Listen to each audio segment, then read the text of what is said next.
இந்த தொலைக்காட்சியில பார்த்தீங்கன்னா, இப்போ இந்த பாட்டு போட்டிலாம் நடத்துறாங்க. அப்புறம் இந்த காமெடி ஷோலாம் நடத்துறாங்கல்ல. அதுலலாம் இந்த குட்டி, குட்டி பிள்ளைங்களா இருக்கும். குட்டியோண்டு தான் இருக்கும் பிள்ளைங்க.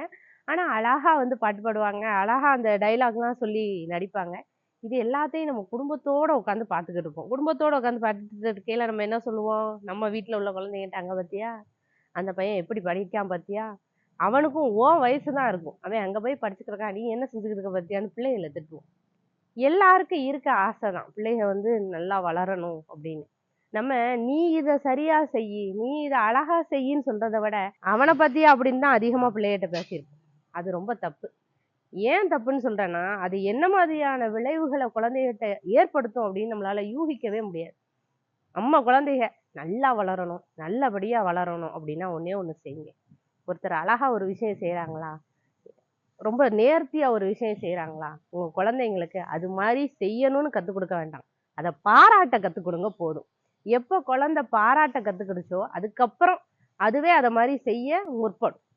நமக்கு தெரியும் அப்படிங்கிறதுக்காக நம்மளே பிள்ளைகளுக்கு எல்லாம் சொல்லிக் குடுத்துறணும், பிள்ளை வளர்ந்துரணும்னு நினைக்கக்கூடாது. பிள்ளை வளர்க்கறது இல்லங்க. பிள்ளை வளரணும். நல்லபடியா வளரும்.